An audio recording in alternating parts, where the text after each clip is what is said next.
OK. Donc, tu vas démarrer ta caméra et on va démarrer ta session.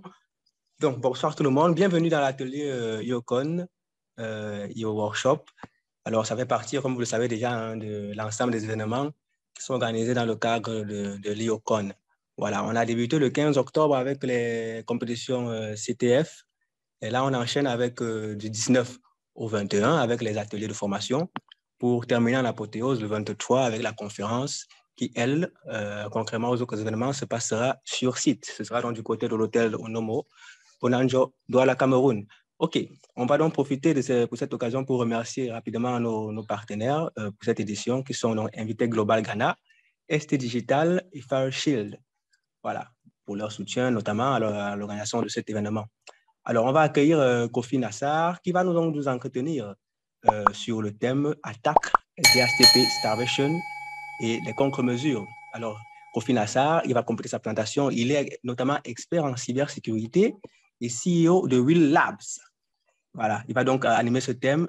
Kofi Nassar, je te passe la parole. Tu vas t'introduire un tout petit peu et enchaîner avec l'événement. Merci. OK.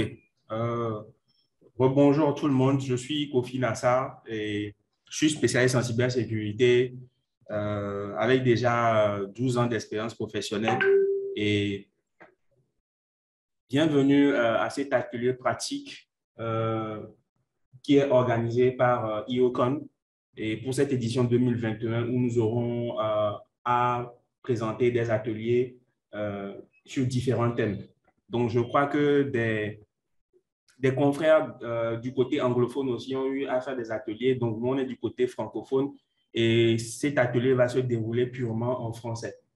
Donc, sans plus tarder, je vais rapidement faire un partage d'écran de ma présentation PowerPoint. D'accord. OK. OK. Est-ce que c'est bon pour la présentation?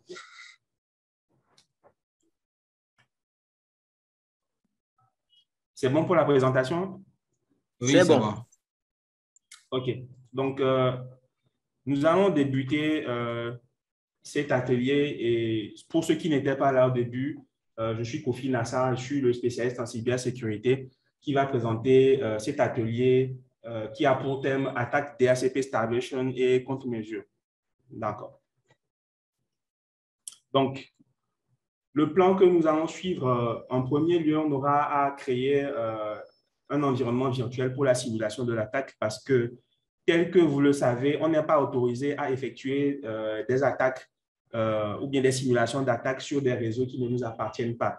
Donc, aujourd'hui, avec les outils de virtualisation et des outils de simulation réseau comme GNS3, VirtualBox, VMware, etc., nous pouvons créer un environnement virtuel de test sur nos ordinateurs et effectuer nos simulations d'attaque là-dessus.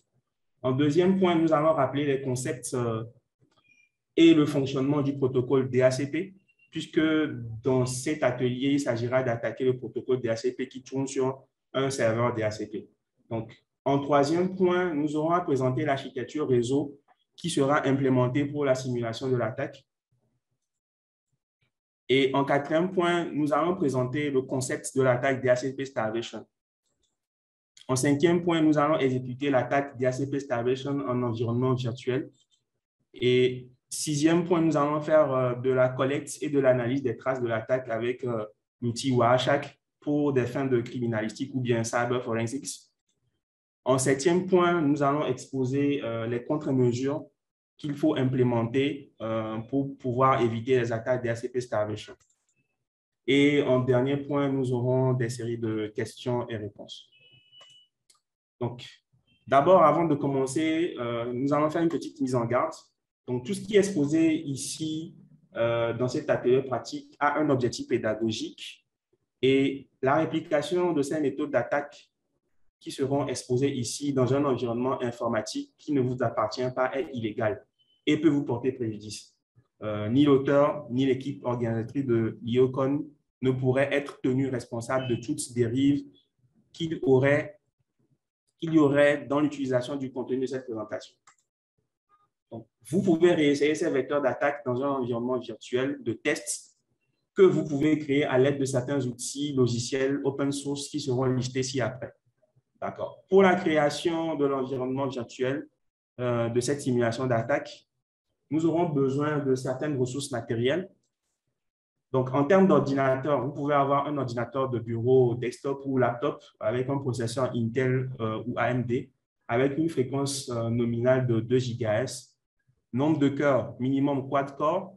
Mémoire RAM minimum, vous avez besoin de 8 Go de RAM et mieux 16 Go. Ou si vous avez encore la possibilité d'avoir une machine avec du 32 Go ou 64 Go de RAM, c'est encore très bon. Une capacité de disque dur de 250 Go. D'accord. Maintenant, pour les ressources logicielles, nous avons besoin du logiciel de simulation réseau GNS3 et de sa machine virtuelle GNS3 VM. Nous avons besoin du logiciel de virtualisation Oracle VirtualBox version 6.1 et de son module d'extension. Nous avons besoin d'une image du système d'exploitation iOS de Cisco, une machine virtuelle Kali Linux pour exécuter l'attaque, et puis le logiciel Wireshark pour capturer et analyser les paquets sur le réseau simulé. Nous avons besoin aussi du logiciel Nmap pour scanner les ports TCP/UDP sur le réseau simulé. Nous avons besoin aussi du logiciel qui s'appelle Yersinia pour exécuter l'attaque contre le serveur DHCP qui tourne sur le routeur Cisco. D'accord. Nous allons rappeler maintenant les concepts de fonctionnement du protocole DHCP. Donc, DHCP veut dire Dynamic Host Configuration Protocol et appartient à la couche 7 du modèle OSI qui est la couche application. Les données générées par le protocole DHCP sont encapsulées à la couche transport dans des segments UDP. Et les numéros de port UDP qu'utilise l'application DHCP sont respectivement le 160 pour le serveur DHCP et le 68 pour un client DHCP. L'exécution du protocole DHCP sur un serveur DHCP engendre l'échange de 4 messages fondamentaux qui sont le DHCP Discover, ensuite le DHCP Offer, ensuite le DHCP Request et en dernier le DHCP Acknowledgement. Donc, le protocole DHCP, dans son exécution, attribue les paramètres de configuration IP à un client. Ces paramètres sont une adresse IPv4, un masque de sous-réseau, l'adresse IP de la passerelle par défaut, une ou des adresses de serveur DNS, une ou des adresses de serveur WINS et le nom de domaine du réseau local. En plus de cela, il y a aussi la durée du bail DHCP, c'est-à-dire le temps pendant lequel une machine client DHCP est autorisée à garder son adresse IP V4. D'accord. Donc, nous avons là une petite illustration de l'exécution du protocole DHCP. Donc, nous avons un client DHCP et puis un serveur DHCP. En premier lieu, quand un client veut se connecter à un réseau, il envoie un petit message pour dire « Secours, je n'ai pas d'adresse IP ». Donc, pour l'envoi de ces messages, dans cette première étape, le client, lui, il fait quoi? L'envoi d'un message DHCP Discover, qui est en fait un message de diffusion qui est envoyé à toutes les machines du réseau. Et ce message du client est envoyé sur le port UDP 68 et le port UDP destination 67. Donc, avec une adresse IP source 0.0.0 et une adresse IP de destination 255.255.255. Pourquoi une adresse IP source de 0.0.0.0? À cette première étape, le client DHCP n'a pas encore d'adresse IP. Donc, du coup, il va utiliser cette adresse IP qui ne désigne aucune machine pour dire que je n'ai pas d'adresse IP. Donc, maintenant, une fois que ce message est envoyé sur le réseau, nous avons aussi à la couche liaison de données, nous avons une trame qui circule sur le réseau qui aura pour adresse MAC source l'adresse MAC du client DHCP et puis une adresse MAC de destination en FFFFFF. Cette adresse MAC de destination, c'est elle qui marque aussi la présence d'une diffusion à la couche 2 du modèle OSI. Donc, une fois que le serveur a reçu ce message DHCP Discover, il va lui proposer une adresse IP à travers un message qu'on appelle DHCP offer, qui est un message unique, c'est-à-dire que ce message est envoyé du serveur au client DHCP. Ce n'est pas un message de diffusion. D'accord? Donc, ce message venant de la couche application du modèle OSI est encapsulé dans un segment UDP à la couche transport du modèle OSI en utilisant le numéro de port source 67 pour indiquer le serveur DHCP et le numéro de port UDP destination S68 pour dire que ce message qui est encapsulé dans le segment UDP est envoyé au client DHCP. D'accord. Donc, ce message DHCP offer aura pour adresse IP source l'adresse IP du serveur DHCP et pour adresse IP de destination, l'adresse IP proposée au client DHCP. À la couche liaison de données, tout ceci sera encapsulé dans une trame Ethernet qui aura pour adresse MAC source l'adresse MAC du serveur DHCP et pour adresse MAC de destination, l'adresse MAC du client DHCP. À l'étape 3, on suppose par exemple que le client DHCP, si une fois il s'est connecté à ce réseau, dans cette phase 3, il va plutôt demander au serveur DHCP, est-ce que je ne peux pas toujours utiliser mon ancienne adresse IP? Au cas contraire, même en posant cette question, il va faire du request avec toujours l'adresse IP 00000 et pour adresse IP de destination 255.255.255. Ça veut dire que le message DHCP request est encore un second message de diffusion que le client DHCP envoie sur le réseau. D'accord? Et tout ce message venant de la couche application embarqué dans un paquet IP sera embarqué ensuite dans une trame Ethernet qui aura pour adresse MAC source, l'adresse MAC du client DHCP, ensuite l'adresse MAC de destination, adresse MAC du serveur DHCP. Donc, à la quatrième étape, le serveur lui propose maintenant une adresse IP, un masque de sous-réseau, etc. Et toutes ces informations de configuration DHCP sont embarquées dans le paquet DHCP Acknowledgements qui sera embarqué à la couche transport dans un segment UDP dont le numéro de port source est 67 et le numéro de port destination est 68. Donc, à la couche réseau, nous avons ce message DHCP Acknowledgement qui est embarqué dans un paquet IP dont la source est l'adresse IP du serveur DHCP. Ensuite, l'adresse IP de destination sera l'adresse IP attribuée au client DHCP. Et tout ceci sera embarqué à la couche liaison de données dans une trame Ethernet qui a pour adresse MAC, l'adresse MAC du serveur, adresse MAC source et adresse MAC de destination, l'adresse MAC du client. Donc, je disais tout à l'heure que c'est à l'étape de l'envoi du message DHCP Acknowledgements que le serveur DHCP envoie les paramètres de configuration suivants au client DHCP. Une adresse IP V4, un masque de sous-réseau, l'adresse IP de la passerelle par défaut, une ou des adresses IP de serveur DNS, une ou des adresses IP de serveur WINS et un nom de domaine, puis aussi la durée du bail que j'ai oublié de mettre ici. D'accord? Donc, on va passer à la démonstration de cette implémentation dans le logiciel de simulation GNS3. Okay. Donc, je vais partager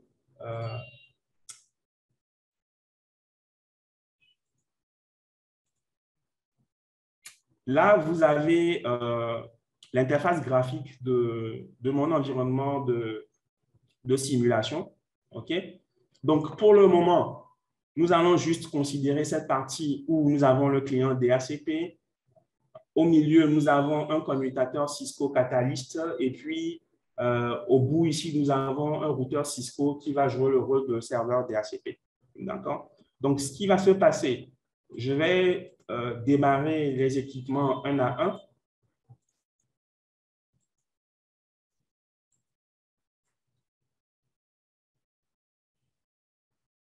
Donc, une fois que les équipements ont démarré un à un, je vais déjà aller sur le routeur en mode console. Un instant pour que je partage la ligne de commande. Donc, j'attends que la ligne de commande du routeur Cisco se charge pour que je la partage.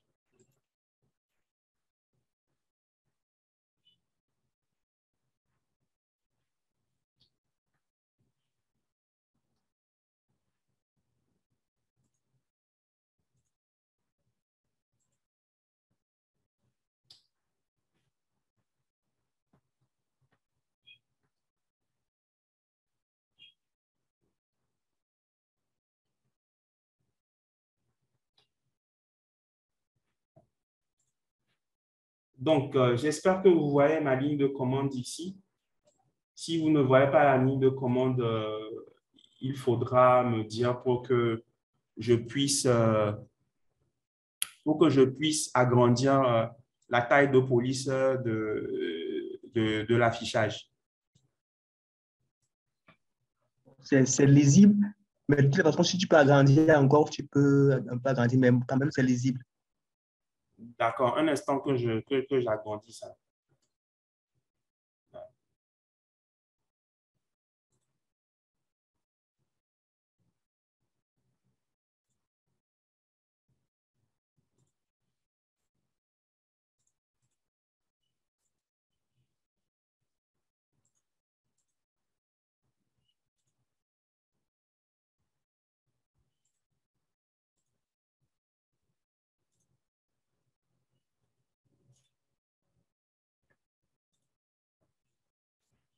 Bon, est-ce que c'est bon avec cette taille de police? Parfait. Oui, c'est bon, ça fait. Ouais. OK. Donc,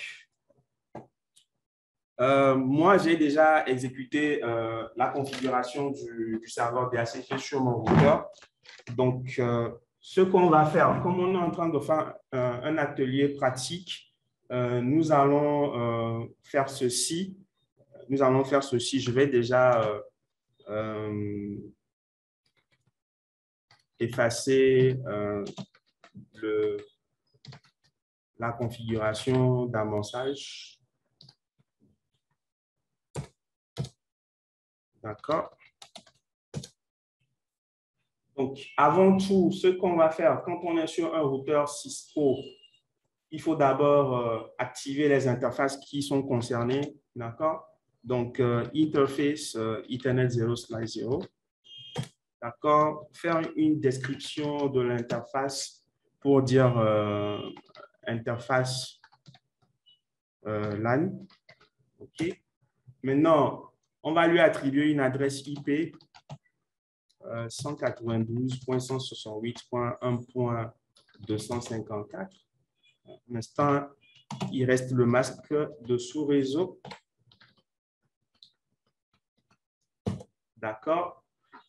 Donc, maintenant, une fois que je fais ça, il faut que j'active l'interface avec la commande no shutdown.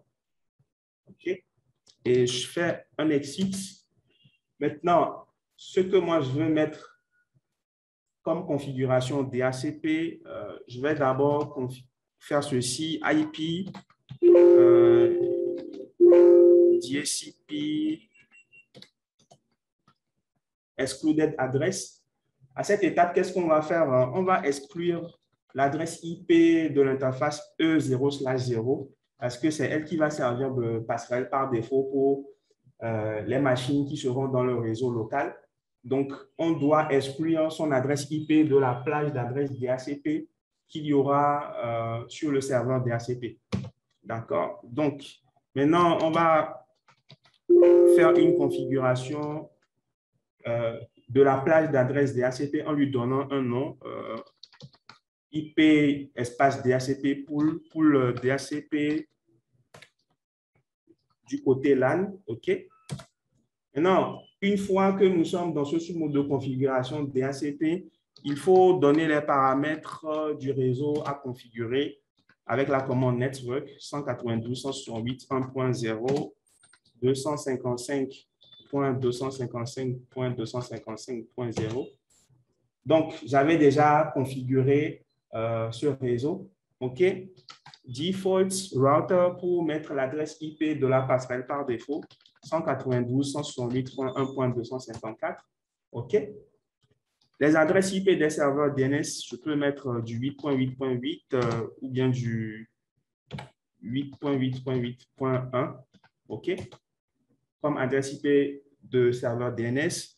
Et maintenant, je vais faire du lease time. D'accord. Le lease, c'est la commande qui permet de configurer la durée du bail d'une adresse DHCP. D'accord? Donc, ce qui va se passer, si vous ne connaissez pas l'option de la commande list, vous pouvez faire des points d'interrogation pour voir. Donc, le premier paramètre, c'est le nombre de jours.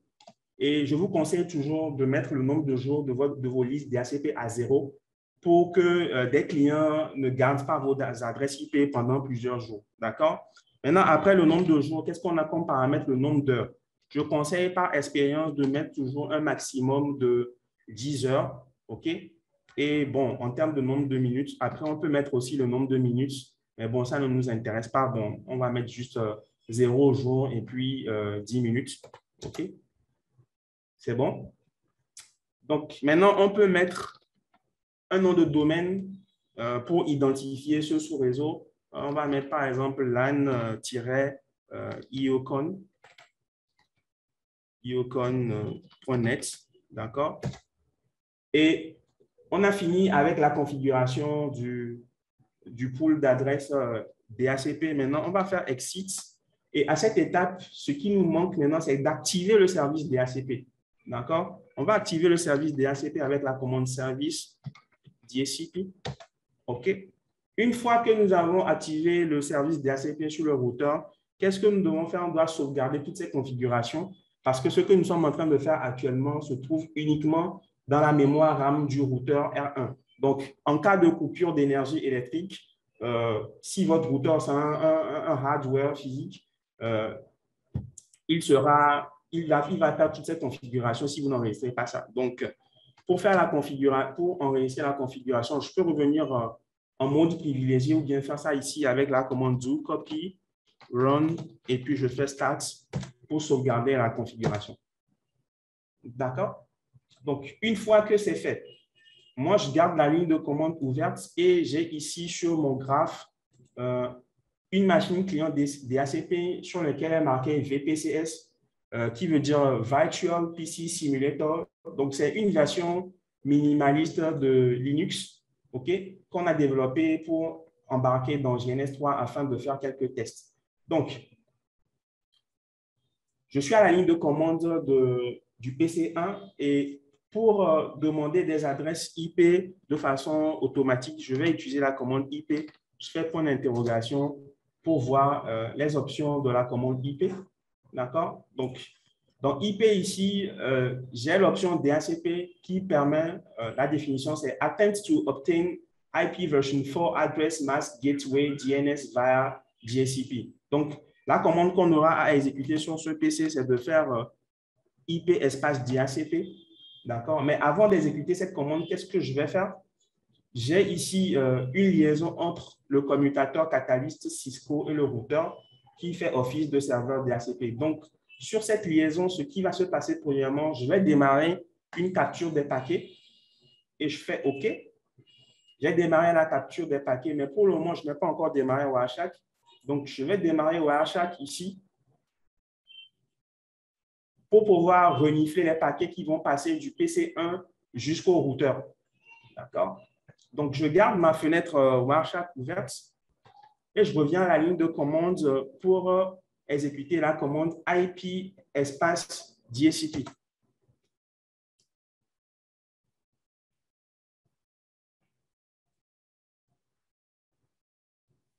D'accord. Donc, lors de l'exécution de la commande IP espace DHCP, je vais arrêter ma capture Wireshark et je vais revenir à la ligne de commande du PC1.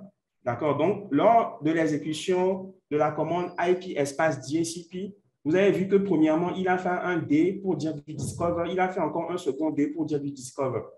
Et après, on a eu les messages offer, request et puis acknowledgement. Donc, c'est après la complétion de cette étape DORA, discover, offer, request et puis acknowledgement que le PC client a pu obtenir une adresse IP qui est le 192.168.1.1/24 et une adresse IP de gateway qui est 192.168.1.254. Donc, dans Wireshark ici, qu'est-ce qui va se passer? On va filtrer tout ce que nous avons envoyé comme message, échangé comme message. Donc, on va faire un filtre dans Wireshark. OK. Donc, le filtre qui permet de capturer les messages DHCP dans Wireshark, c'est BootSP. Parce que DHCP est une version améliorée d'un ancien protocole qu'on appelle le Bootstrap Protocol. D'accord? Donc, regardez ici, pour ce premier message, pour ceux qui ne voient pas, pour ce premier message, j'ai un message ici qui est envoyé depuis une adresse IP source 0.0 à une adresse IP de destination 255.255, qui est un message DHCP Discover. OK? Donc, ensuite, le client a encore fait un DHCP Discover parce que pour la première étape, il doit découvrir l'adresse IP et l'adresse MAC du serveur. Or, il n'y avait pas eu de communication préalable entre le client DHCP et puis le serveur DHCP. Donc, du coup, les deux premiers DHCP Discover là, sont précédés par un échange de messages ARP request et puis ARP reply pour pouvoir trouver l'adresse IP et l'adresse MAC du serveur DHCP. Donc, une fois que c'est fait, le serveur DHCP fait un offer à partir de son adresse IP qui est 192.168. Je vais agrandir cette trame pour qu'on puisse voir le contenu. D'accord? Donc, nous avons ici, dans la partie Internet Protocol, nous avons le source IP, l'adresse IP source qui est 192.168.1.254 et l'adresse IP de destination qui est le 192.168.1.1, ce qui confirme bien le graphe que nous avons présenté dans le PowerPoint. Donc, au niveau de User Datagram Protocol, nous avons le port source UDP qui est 67, qui veut dire que ce message vient effectivement d'un serveur DHCP. Et puis, le port destination UDP est 68, ce qui veut dire que ce offer est fait à un client DHCP. OK? Donc, après, maintenant, il a fait le offer 2 fois et maintenant, le client, il a fait un request pour dire, OK, est-ce que je peux toujours garder l'adresse IP? Le client, le serveur lui confirme cela avec un message DHCP Acknowledgement.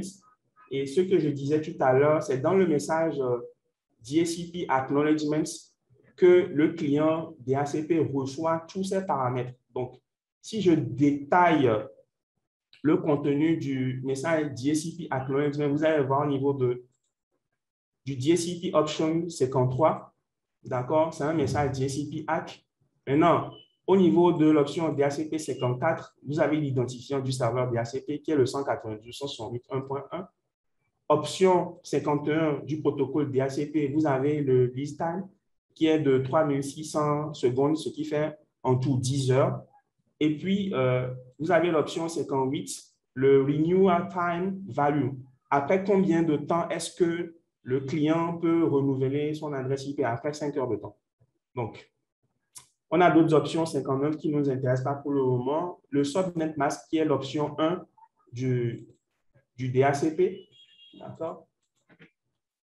Et au niveau de l'option 3 du router, si vous vous rappelez de la commande default router, où on a configuré le 192.168.1.254 comme default gateway. Et l'option 6 pour le domaine name server, on a l'adresse IP 8.8.8.8 comme adresse IP de serveur DNS. On a configuré aussi un nom de domaine où on a mis lan.willa.net. Bon, c'était un précédent TP qui a gardé cette configuration-là. Donc, on va revenir maintenant sur notre topologie GNS3. D'accord? Donc, on a vu actuellement comment est-ce que le protocole DHCP s'est exécuté et que le client a pu obtenir son paramètre de configuration IP avec les 4 étapes DHCP, Discover, DHCP Offer, DHCP Request et puis le DHCP Acknowledgement. Donc, nous allons continuer avec notre présentation PowerPoint. D'accord? On a déjà implémenté le serveur DHCP sur le truc. Maintenant, l'architecture réseau pour la simulation de l'attaque. Donc, voici l'architecture que nous utilisons actuellement. Donc, ça, c'était le premier réseau, le PC1, le commutateur Cisco Catalyst et puis le routeur R1. Maintenant, ici, nous avons un PC qui sera une machine virtuelle Kali Linux, à partir de laquelle nous allons attaquer le routeur R1 qui est le serveur DHCP. D'accord. Concept de l'attaque DHCP Starvation. Donc, par le mot Starvation, pour ceux qui ne savent pas ce que ça veut dire, Starvation, c'est en fait, quand on veut traduire littéralement, ça veut dire une pénurie. D'accord? Donc, cette attaque consiste en fait à exploiter un serveur DHCP de telle sorte qu'on puisse créer une pénurie d'adresses IP sur le serveur DHCP. Donc, premièrement, qu'est-ce qui va se passer? Sur la machine Kali Linux, nous allons ouvrir un terminal. D'accord? Ensuite, exécuter à partir du terminal la commande sudo Yersinia espace -G pour démarrer l'interface graphique du programme Yersinia. OK? Donc, ensuite, à l'étape 3, lorsque Yersinia sera chargé, nous avons cette interface graphique de Yersinia et depuis le menu Launch Attack, nous allons cliquer sur Launch Attack pour pouvoir avoir l'onglet DHCP, d'accord? Donc, dans DHCP, on va faire du Launch Attack et maintenant, de Launch Attack, on aura encore cette sous-fenêtre qui sera ouverte qui nous permettra de choisir quel est le type d'attaque que nous voulons exécuter. Donc, dans cette fenêtre Choose Protocol Attack, nous allons choisir Send DHCP Discover Packets. Donc, on va envoyer de façon indéfinie des requêtes d'adresse IP au serveur. Et cette requête sera envoyée en utilisant de fausses adresses MAC. Et ces fausses adresses MAC seront créées par le logiciel Yersinia. D'accord? Donc, à chaque fois que le serveur DHCP recevra des messages DHCP Discover, il sera obligé de proposer des adresses IP qui sont disponibles dans sa plage DHCP. D'accord? Donc, à l'étape 4, nous avons lancé déjà l'attaque. Et si vous voyez dans cette capture d'écran, déjà au niveau des messages DHCP Discover, on a envoyé 65 512 Discover au serveur DHCP. D'accord?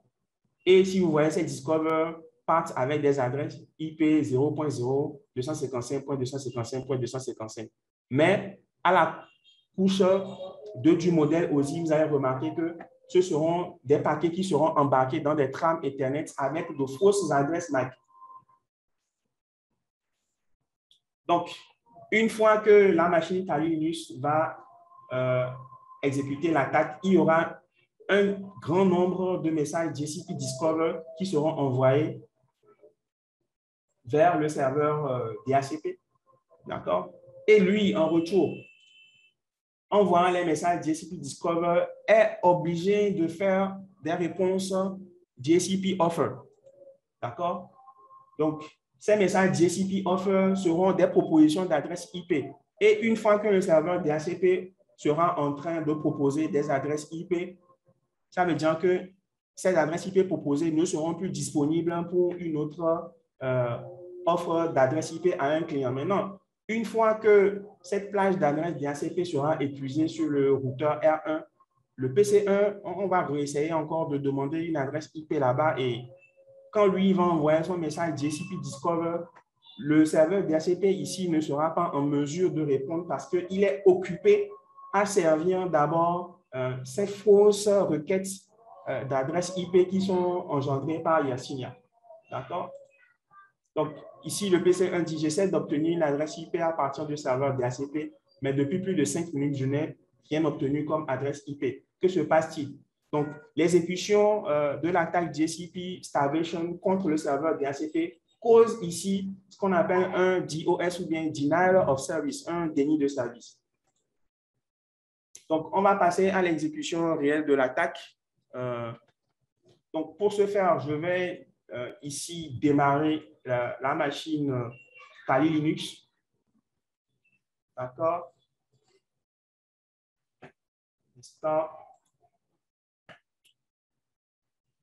Bon, je crois que en attendant que la machine Oracle VirtualBox ne démarre, je vais prendre quelques questions à titre de pause avant de continuer avec la démo de l'attaque. Je suis à vous pour les questions pendant 15 minutes avant qu'on ne continue. OK. On avait quelques questions un peu d'ordre, on va dire quoi, d'ordre général. C'est ici Mohamed qui se demande quelle est la différence entre une adresse IP version 4 et IP version 6. On va répondre très brièvement.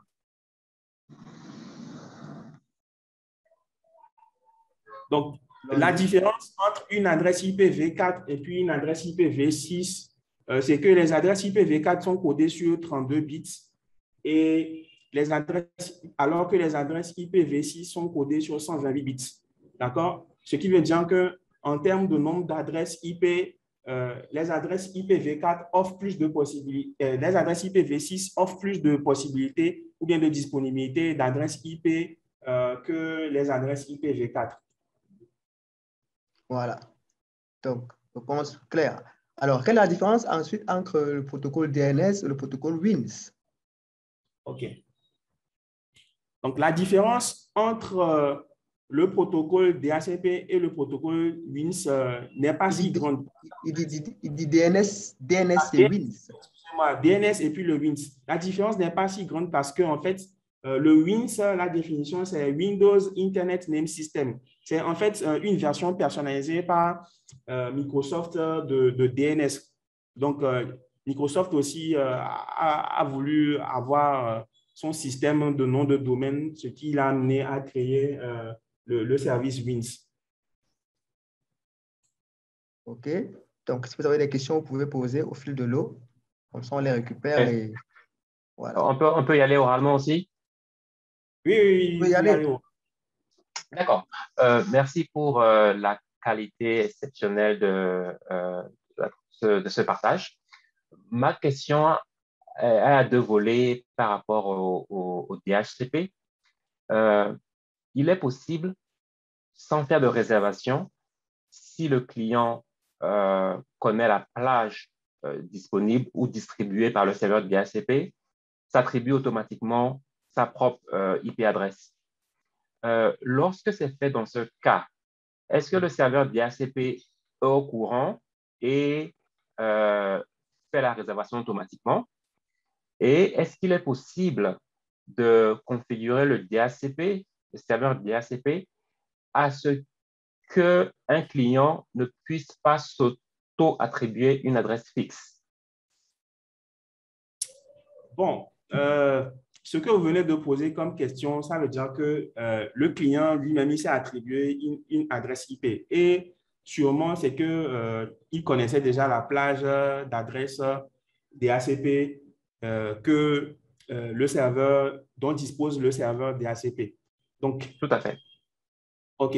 Donc, dans cette mesure-là, il y a la possibilité de faire une configuration qu'on appelle une configuration statique. C'est-à-dire, au niveau du DHCP, on a la possibilité de lier l'adresse MAC d'un client à une adresse IP, de telle sorte qu'à chaque fois, par exemple, que ce client revient sur le réseau, cette adresse IP lui est attribuée uniquement. Donc, je pense qu'on peut utiliser cette méthode-là pour empêcher ou bien pour fixer une adresse IP pour une adresse MAC. Parce que à chaque fois qu'il y a un leasing ou bien une attribution d'adresse IP, on a au niveau de la base de données du serveur DHCP un lien temporaire entre l'adresse MAC du client DHCP et puis son adresse IP.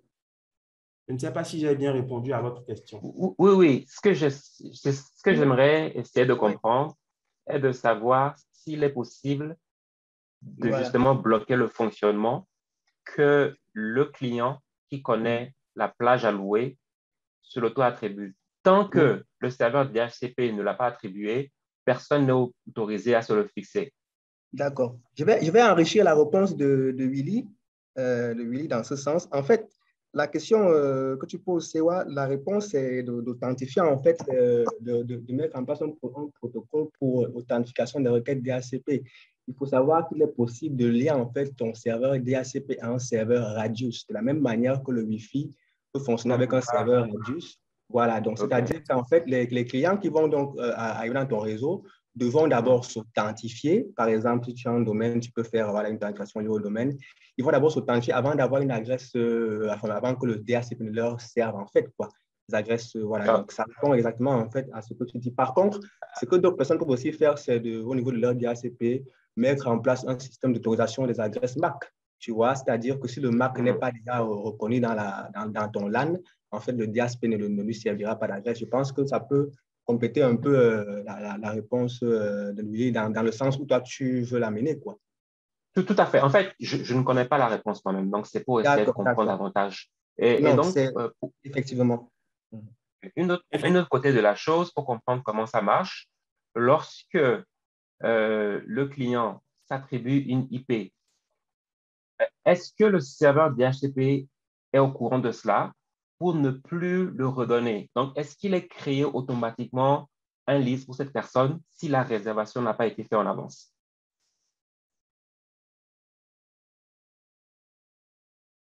Ton micro, Willy?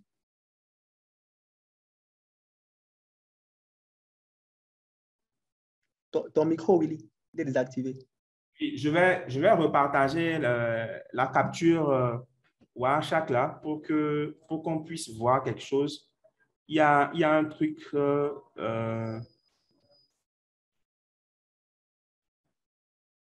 Est-ce que c'est bon pour la capture? Est-ce que tout le monde voit? Oui, oui. Parfait. OK. Je vais effacer le filtre ici dans Wireshark là. Donc, vous voyez ici, là, j'ai sur cette ligne, lors du broadcast, il y a un message ARP qui est envoyé à partir de l'adresse IP 192.168.1.1. Qu'est-ce qui se passe dans ce cas? C'est une adresse qui a été attribuée au client DHCP. Donc, quand le client DHCP, avant d'accepter cette adresse, qu'est-ce qu'il y a?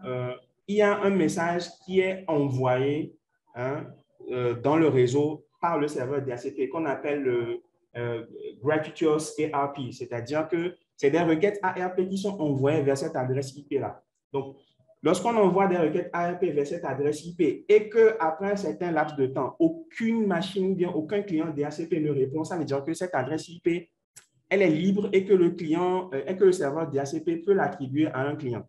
Donc, si au préalable, un client avait déjà utilisé cette adresse IP de façon fixe sur sa machine, le client sera obligé de répondre à la requête ARP qui est envoyée ici. D'accord?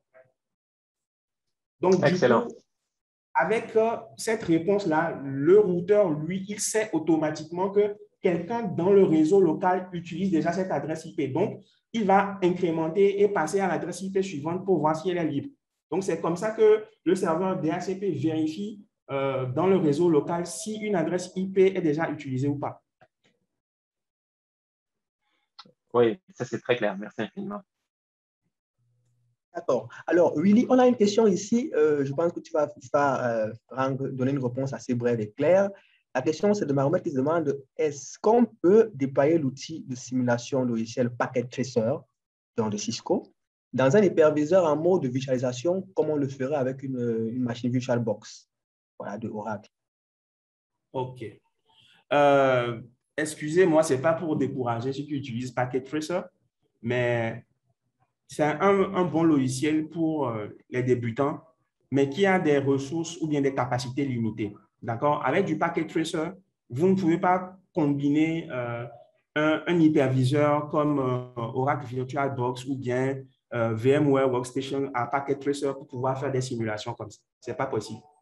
Si vous voulez faire, vous pouvez utiliser du GNS3 ou bien aujourd'hui, il y a un concurrent de GNS3 qui s'appelle FNG que vous pouvez utiliser aussi pour faire cela. Voilà, c'est exactement la réponse qu'il faut donner à ce genre de questions parce qu'effectivement, Packet Tracer, c'est beaucoup plus pour les débutants Cisco. Alors, la question qui se demande ici rapidement aussi, c'est de savoir quelle est la version Packet Tracer, justement pour les débutants, qui peut être, que vous recommandez en fait.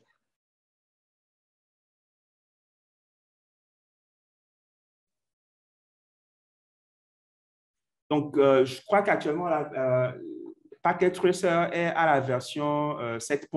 Donc, le mieux, c'est de vous reporter au site netacad.com qui est en fait une plateforme de Cisco, d'accord, sur laquelle vous pouvez voir les dernières versions de Packet Tracer et les télécharger et l'utiliser, d'accord?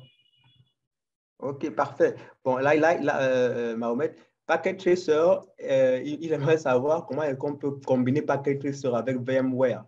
Bon, je pense que s'il insiste Packet Tracer, c'est juste qu'il peut mettre une machine virtuelle et déployer VMware Packet Tracer dessus. S'il va tout. On vient déjà de dire ça. Il ne peut pas combiner Packet Tracer avec VMware, ce n'est pas possible. C'est pas possible. Je ne sais pas si c'est dans les versions à venir, Cisco pense à développer un truc comme ça. Mais bon. Non, on ne peut pas. Je pense qu'il fait une petite amalgame. Il faut peut-être qu'on explique à notre cher Mohamed, je pense que c'est lui, que GNS, c'est un émulateur, pendant que Packet Tracer, c'est un simulateur. Voilà, donc GNS émule les environnements réels, voilà, pendant que Packet Tracer, c'est juste un truc pour simuler, quoi. C'est vraiment pour débuter un peu et comprendre les bases du réseau. Voilà. Alors, je ne sais pas si on a une autre question. Sinon, peut-être tu vas avancer dans ta plantation, Willy. C'est prêt déjà? Ou alors, si quelqu'un a encore une question, il peut poser, hein, on va voir. Alors, quel est le logiciel que vous utilisez?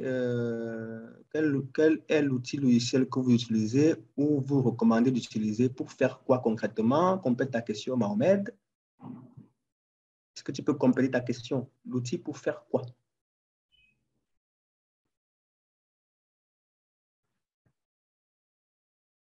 Bon, pour la simulation, c'est clair que ce n'est pas Packet Tracer. Hein? C'est la réponse que Willy donne depuis, c'est-à-dire que pour la simulation, ce n'est pas Packet Tracer. Pour l'émulation, c'est GNS, quoi. Donc, quand tu passes à un autre niveau, c'est forcément sur GNS que tu travailles. Donc, voilà la réponse à cette question.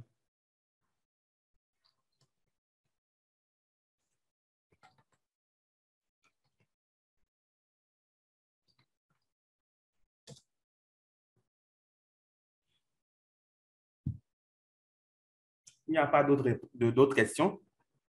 On a une question ici, mais je pense qu'on a une question, mais je pense que c'est dans la suite de ta présentation que la réponse va arriver. Donc, là, c'est... On peut quand même la poser. Oui, on peut quand même la poser. C'est-à-dire que là, il se demande comment se protéger contre une telle attaque. C'est-à-dire qu'il veut attaquer la partie contre mesure. Oui, donc, qu'il tienne bon jusqu'à la fin pour qu'on puisse... Voilà. C'est bon, on peut continuer avec la démo. Okay. Bon, reprenons un peu la question de Cédric qui se demande, est-ce qu'il y a un autre logiciel qui peut faire le travail de GNS3? Est-ce qu'on connaît une solution alternative à GNS3? Oui, j'ai dit FNG. FNG. FNG. Tu as compris, Cédric, FNG. Tu pourras faire les recherches sur, voilà, sur Internet. OK.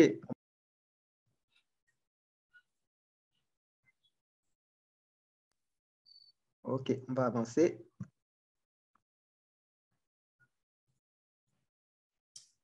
D'accord. Donc, je reviens sur la partie là pour faire la simulation de l'attaque. Okay. Donc, j'ai ma machine Kali Linux qui a déjà démarré ici. Donc, c'est elle ici. Et à partir de cette machine, je vais déjà attaquer le routeur R1. Maintenant, comme vous le savez, dans toute phase de penetration testing, bien de test d'intrusion sur un réseau, il faut d'abord être sûr ou bien faire ce qu'on appelle une reconnaissance du réseau qu'on veut attaquer. Mais attention, je le rappelle, ne faites pas des reconnaissances sur des réseaux qui ne vous appartiennent pas. Ou au cas contraire, si c'est dans un cadre de mission, faites tout pour obtenir une autorisation écrite sous forme de contrat avant de lancer des outils de piratage contre une infrastructure réseau qui ne vous appartient pas. D'accord? Donc, ce qu'on va faire, je vais déjà ouvrir ma ligne de commande. D'accord? Et à partir de ma ligne de commande, je vais agrandir un peu pour que les gens puissent voir. OK? Donc,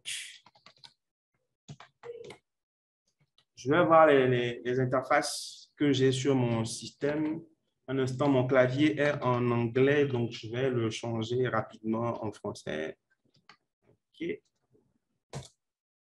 Donc, OK, c'est bon maintenant. Donc, ifconfig-a pour voir les interfaces Ethernet que j'ai. D'accord. Donc,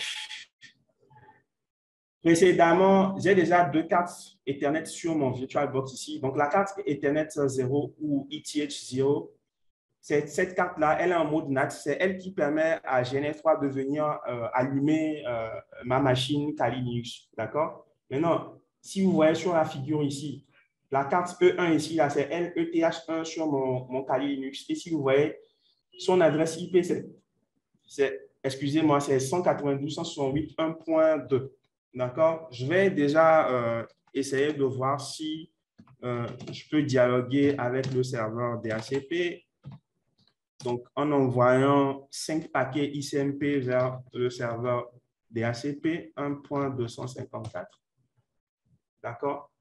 Je limite le nombre de paquets envoyés depuis ma machine Linux parce que quand on fait un ping sur une machine Linux, le ping envoie de façon indéfinie des paquets ICMP vers un autre distant. D'accord? Donc, ça veut dire qu'actuellement, ma machine Kali Linux dialogue bien avec le serveur DHCP. Donc, avant de lancer l'attaque, je vais revenir sur mon graphe ici, toujours en démarrant la capture.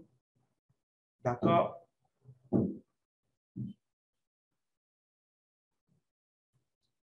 OK. Donc, je vais revenir sur l'interface de mon Kali Linux et je vais réexécuter les commandes ping pour que vous voyez que le Wireshark est en train de capturer effectivement. Vous avez vu, quand je fais du ping vers le serveur DHCP, donc en premier lieu, qu'est-ce qui se passe? Il y a un échange de messages ARP, d'accord, entre la machine Kali Linux et puis le serveur. Donc là, après maintenant, on a les ICMP Echo Request et puis ICMP Echo Reply, qui veut dire que l'échange des messages ping passe bien entre les deux systèmes. D'accord? Donc, je reviens à ma machine Kali Linux. Et comme on l'a dit dans la présentation, nous allons démarrer l'outil Yersinia. Bon, avant de démarrer l'outil Yersinia, il faut que nous soyons sûrs que sur le serveur ou bien l'équipement que nous voulons attaquer, nous avons effectivement un serveur DHCP qui est en cours de fonctionnement. Donc, pour cela, nous allons utiliser le logiciel Nmap et on va faire un scan en utilisant le protocole UDP sur l'adresse IP 192.168.1.254. Donc, je mets mon password et je vais attendre pour voir si Nmap va me confirmer que effectivement j'ai un serveur DHCP qui tourne sur l'adresse IP 192.168.1.254. OK.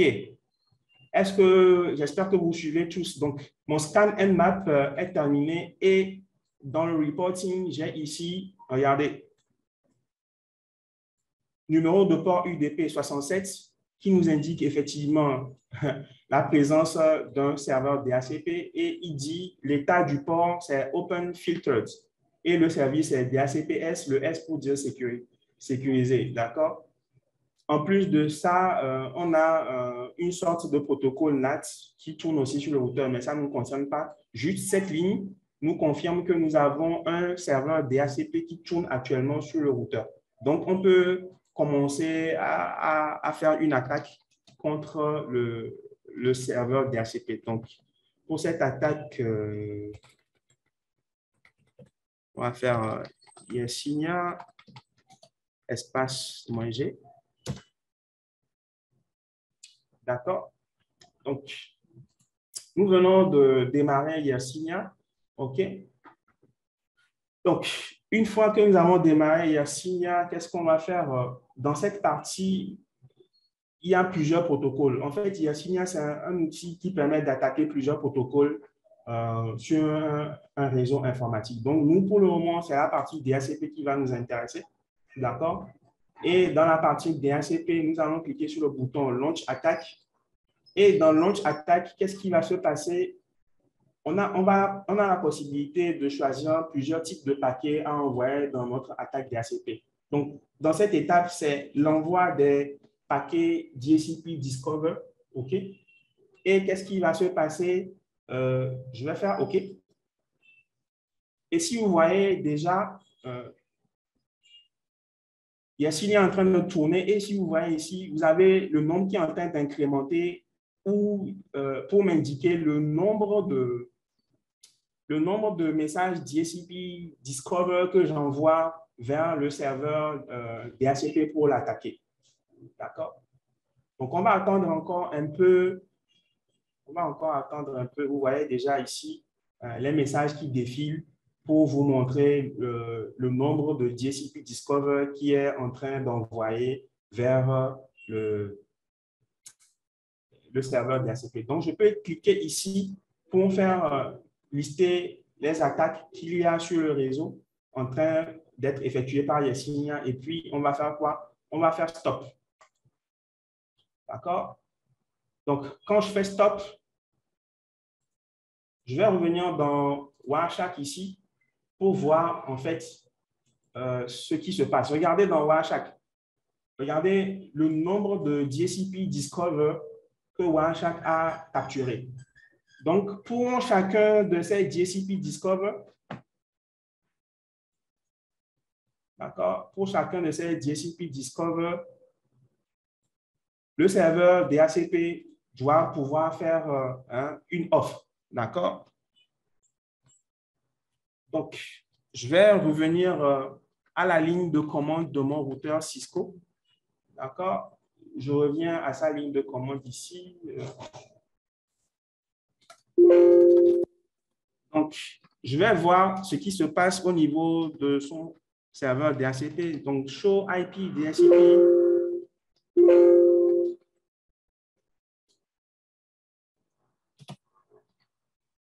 Lise.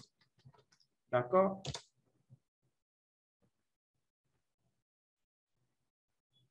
Donc, ici, on remarque que, un instant, je serai obligé de réeffectuer l'attaque parce que là, j'ai arrêté trop tôt. D'accord? Je refais les attaques. Bon, pendant que les attaques sont en train de tourner, je vais aller à sa ligne de commande. D'accord?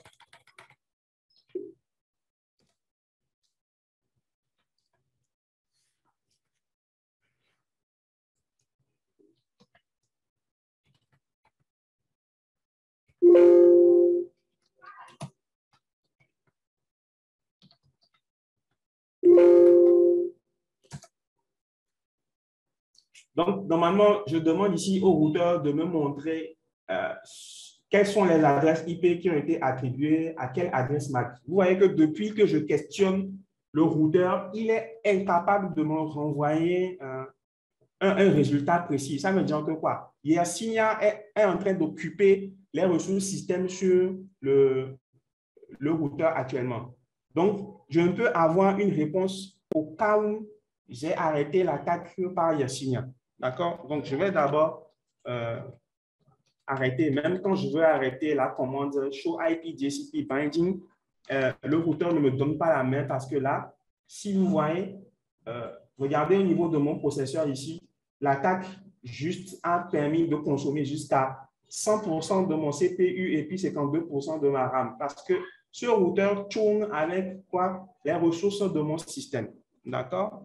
Donc, du coup, je vais retourner dans mon Kali Linux pour faire arrêter cette attaque. D'accord? Je fais stop pour arrêter l'attaque. OK? Donc, on va revenir à notre PowerPoint. On a exécuté l'attaque DHCP. On a capturé les traces avec Wireshark. Maintenant, il y a un truc que j'oublie. Je reviens à mon graphe là. Je vais aller à la ligne de commande du switch là, du commutateur Catalyst pour vous montrer quelque chose. Donc, je vais faire show MAC address table. Regardez. Normalement, la table d'adresse MAC nous liste les interfaces du commutateur Cisco avec l'adresse MAC de chacun des ordinateurs qui est connecté à chaque interface sur le switch. Mais regardez ici, on remarque que sur l'interface E0/2, regardez le nombre d'adresses MAC que nous avons sur le switch. Et ces adresses MAC ne sont pas encore finies. Donc, ça veut dire que quoi?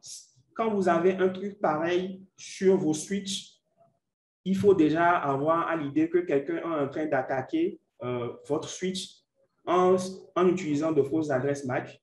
Sûrement que c'est une attaque DHCP starvation et il faut rapidement remédier à cette attaque en utilisant d'autres commandes sur le switch. Donc, on va évoluer pour voir les contre-mesures et même des perspectives features, c'est-à-dire quelle est la prochaine phase que peut prendre une attaque DHCP starvation. D'accord? Donc, je reviens au PowerPoint. Donc, on a fait déjà une collecte et l'analyse des traces à travers le Wireshark.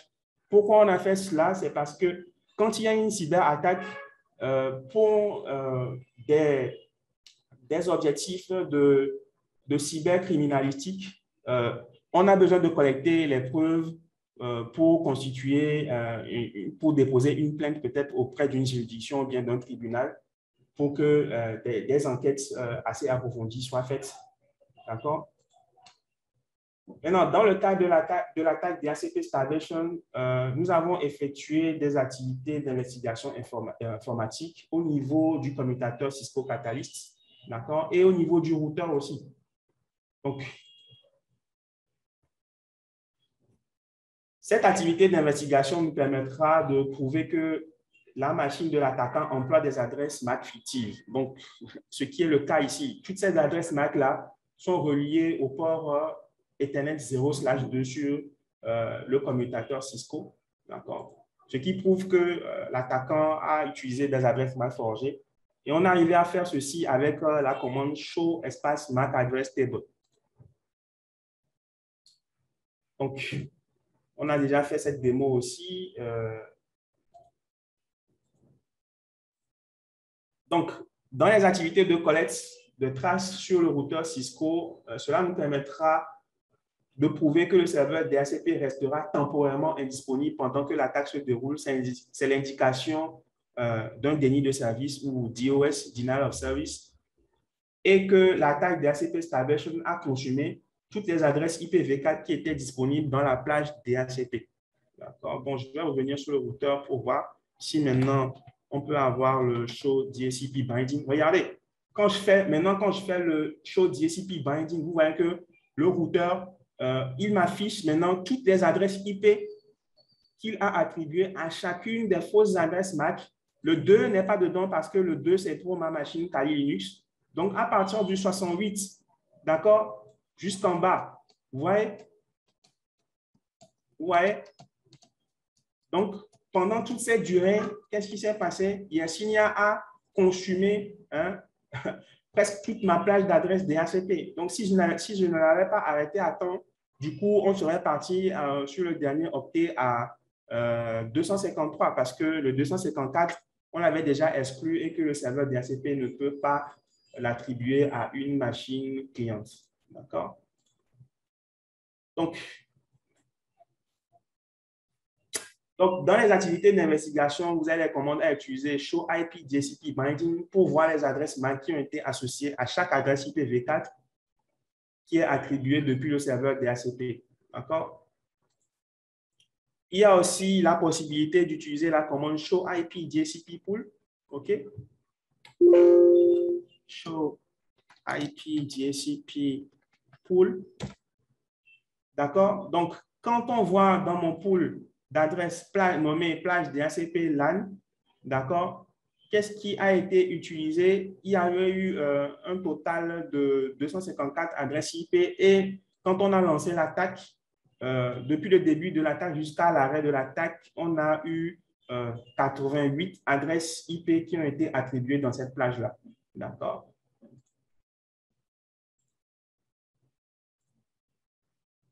Donc, on va aborder la partie des contre-mesures de l'attaque DHCP. En fait, je vais revenir, avant d'aborder les contre-mesures, je vais vous montrer une perspective ici qu'on devrait avoir si l'attaque DHCP Starvation a réussi. D'accord? Donc, voici le schéma que nous utilisons. OK?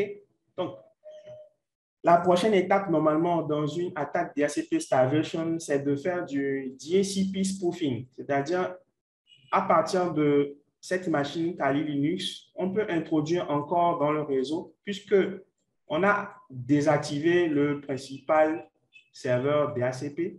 D'accord? Donc, l'attaquant a la possibilité maintenant, au moment où ce principal serveur DHCP est indisponible, d'introduire un deuxième serveur DHCP dans le réseau qui, maintenant, va faire office de passerelle par défaut pour les clients. Donc, les clients qui voudront avoir maintenant des adresses IP vont voir leur requête arriver à ce deuxième serveur DHCP qui est un serveur DHCP malveillant. Et maintenant, une fois que ce second serveur DHCP malveillant est introduit dans le réseau, lui va servir maintenant de passerelle transparente pour envoyer maintenant les requêtes des clients vers le routeur principal. Donc, du coup, à partir de ce serveur DHCP, l'attaquant pourra intercepter tout ce qui est communication web, échange de messages, etc., si d'autres mesures ou bien d'autres niveaux de sécurité ne sont pas appliqués.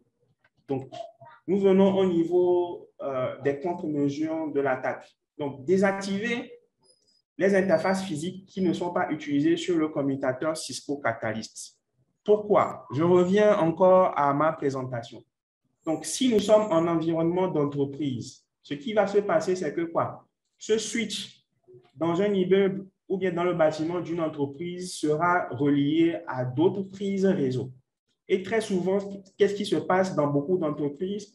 Bon, on se dit en début d'activité, on n'est pas susceptible d'être victime d'une cyberattaque. Donc, du coup, bon, les administrateurs réseau installent leur truc. Et puis après, vous avez les prises réseau qui sont là, qui sont directement connectées à l'un des commutateurs sur les infrastructures réseau qui sont activées. Alors, si l'attaquant est bien forgé ou bien a des intentions malveillantes et n'est pas là en termes d'éthique ou bien de piratage éthique, qu'est-ce qu'il va faire? Chaque fois quand il vient dans l'entreprise, peut-être qu'il va jouer le rôle d'un technicien de surface, c'est-à-dire les agents de nettoyage, de bureau, etc., juste pour pouvoir localiser l'emplacement de ces prises réseau-là qui sont dans les salles, peut-être dans les salles d'attente, etc., etc. Et maintenant, qu'est-ce qu'il va faire? Il va quelquefois tester si chacune de ces prises réseau-là est active et qu'en branchant un ordinateur ou bien un petit device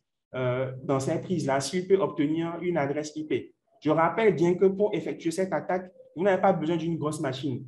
Même aujourd'hui, avec des devices comme les Raspberry Pi, vous avez la possibilité d'effectuer cette attaque DHCP Starvation dans un réseau. Donc, du coup, les administrateurs réseau, ce qu'il faut faire premièrement en termes de sécurité physique, c'est qu'il faut faire du shutdown sur toutes les prises ou bien toutes les interfaces qui sont connectées à des prises réseau dans votre infrastructure qui ne sont pas utilisées.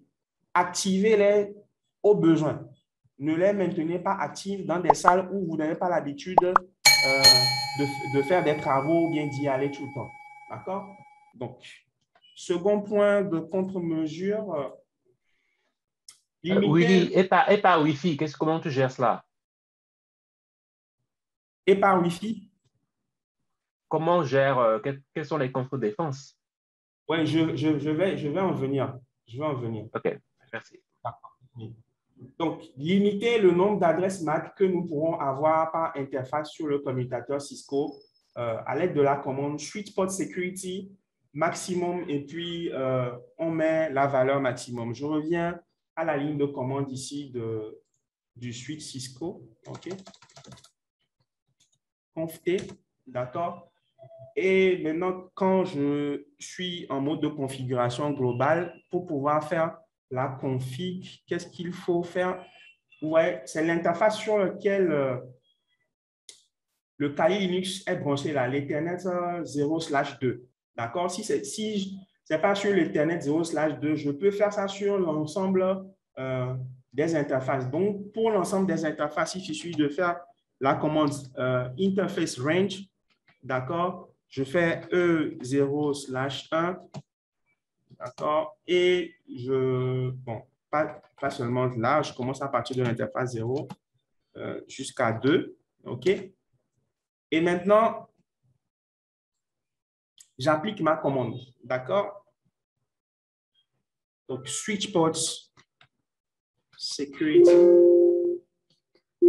Ah, il refuse à ce que j'exécute cette commande sur une plage d'interface parce que là, j'ai utilisé une autre image du catalyste. Donc, je vais prendre l'interface E0/2. D'accord. 0/2. Switch ports.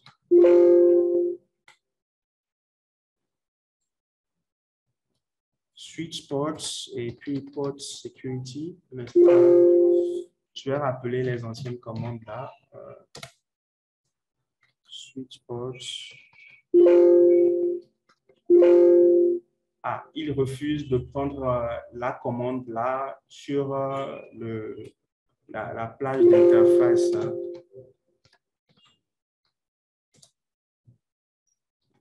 Donc, switch ports. Switch ports.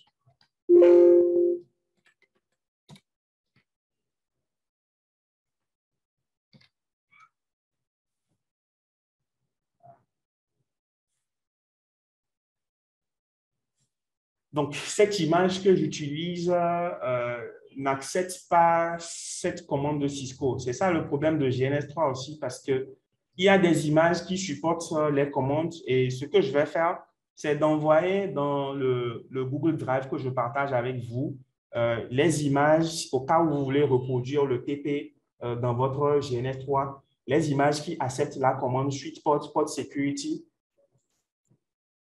maximum et puis la valeur maximum. D'accord? Si c'est que j'étais sur un équipement Cisco Catalyst physique, cette commande allait passer. Donc, désactiver une interface en cas de violation d'une politique de sécurité sur le commutateur Cisco Catalyst à l'aide de la commande switch port security violation shutdown. C'est-à-dire que si en plus de cette commande switch port security maximum et vous mettez une valeur maximum, malgré cela, l'attaquant essaie encore de violer cette politique-là. Qu'est-ce qui se passe avec cette dernière commande? Le commutateur Cisco fait quoi? Il coupe l'interface automatiquement pour empêcher l'attaquant d'envoyer des commandes. D'accord? Donc, on va continuer avec les questions et je reviens sur la partie où comment faire pour prévenir les attaques DHCP starvation à partir d'un Wi-Fi. Donc, pour la partie Wi-Fi, ce que j'ai à dire, c'est que très souvent, pour les home users et puis les end users, on ne s'achète pas des équipements qui coûtent assez cher, donc des équipements moins chers. Et plus c'est moins cher, moins on a de mesures de sécurité embarquées là-dessus. Donc, normalement, lors des achats des points d'accès, vous avez des points d'accès dans leur fiche technique. qui vous expose les mesures de sécurité qu'ils ont la possibilité d'offrir. Il y a certains points d'accès qui ont la possibilité d'offrir un filtrage au niveau des adresses MAC, d'autres qui ont la possibilité d'être couplés avec des serveurs Radius, etc., etc. Donc, en voulant choisir un point d'accès, c'est à vous de lire convenablement la fiche technique pour voir le côté sécurité de ce point d'accès que vous voulez acheter. Qu'est-ce qu'il peut m'offrir comme mesure de sécurité pour protéger mon infrastructure? Oui, Willy. Donc, personnellement, je ne connaissais pas cette attaque avant, mais c'est extrêmement effrayant. Si tu as un réseau physique, les protections qui sont possibles, c'est désactivé. Mais lorsque c'est par Wi-Fi, ce qui est vraiment fréquent dans les écoles, les universités, et même ailleurs. Les aéroports, qui sont, bref, tous les espaces publics aujourd'hui sont vulnérables à cette attaque-là. Donc, ce qui fait que si je n'ai pas de portail, même avec un portail captif, parce que si la personne est autorisée, tu peux toujours prendre la place du DHCP, faire filtrer les paquets par toi, avec un Wireshark, extraire tout ce qui n'est pas HTTPS, et ça ne se saura même pas, quoi. C'est-à-dire que c'est entièrement transparent. Transparent. Et la victime ne s'aperçoit même pas qu'on ait intercepté son trafic à travers un réseau Wi-Fi. Ça peut être une méthode qui est utilisée même par les agences de sécurité, Internet, etc. Donc, c'est très intéressant. Et en tant qu'utilisateur averti, est-ce qu'il y a quelque chose que je peux faire pour être sûr que je parle au bon DHCP?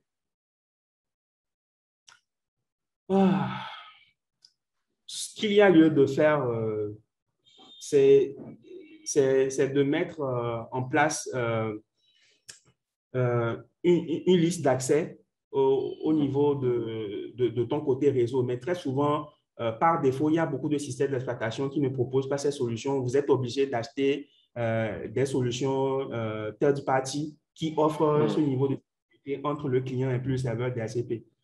Secondo, ce que je conseillerais, c'est quand vous pensez que vous êtes dans l'obligation d'utiliser un réseau Wi-Fi ou bien un réseau wireless public, il faut toujours mettre en place un VPN d'abord avant d'accéder à quoi que ce soit, quoi.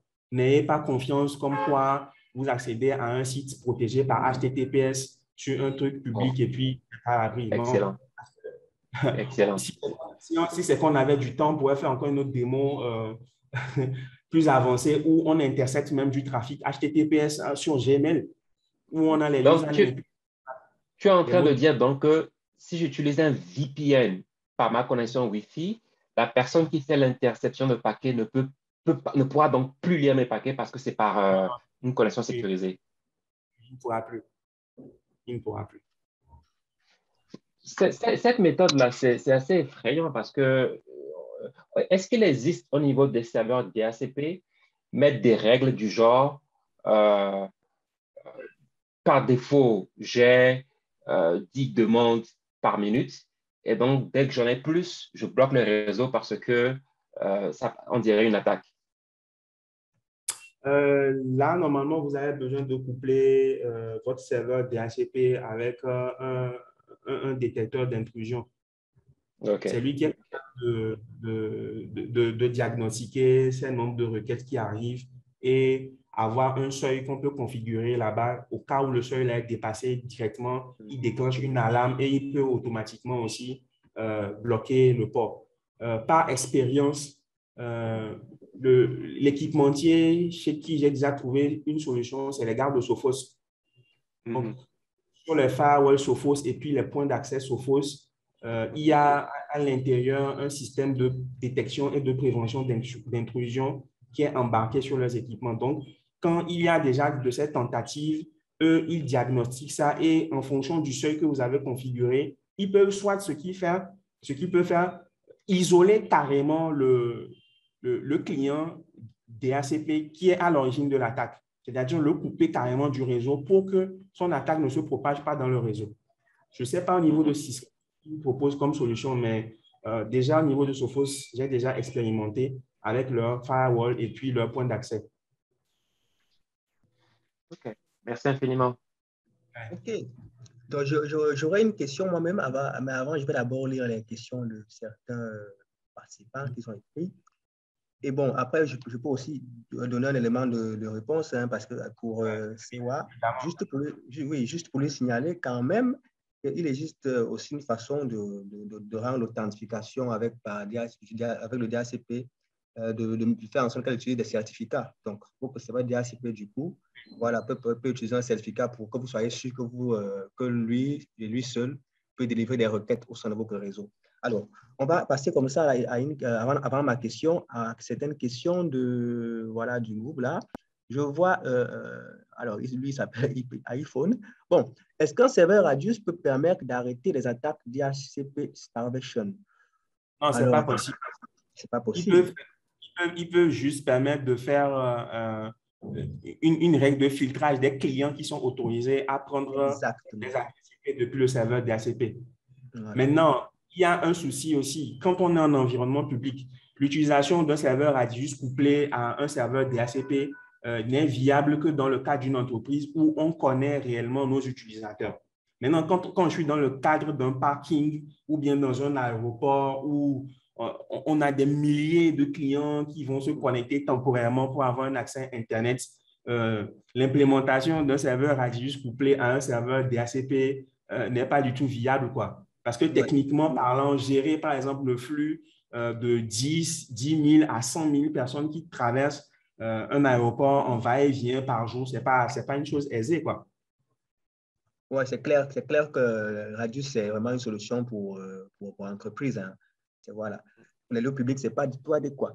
Alors, là, on a une question également. Est-ce qu'un filtrage par MAC adresse n'est pas un moyen de limiter la casse? En plus des ACL au niveau du Wi-Fi. Oui, c'est possible. On vient de le dire, c'est possible, mais quand, par exemple, vous êtes dans un environnement à la maison où vous connaissez tous vos utilisateurs Wi-Fi, vous pouvez le faire. Dans une administration, c'est possible de faire ce filtrage par adresse MAC parce que, bon, il y a quand même un management des équipements dans une entreprise qui est fait où vous avez une énumération de tous vos PC avec leur adresse MAC, etc. Vous pouvez vous permettre de faire ça, mais quand on va dans une cour de, je sais pas, dans un gymnase, dans un aéroport, etc., ce n'est pas possible, quoi. Ce n'est pas possible d'implémenter les ACL avec adresse MAC. On est obligé, dans ces environnements-là, de laisser le réseau ouvert pour que bon, le client final se charge lui-même de sa sécurité, quoi.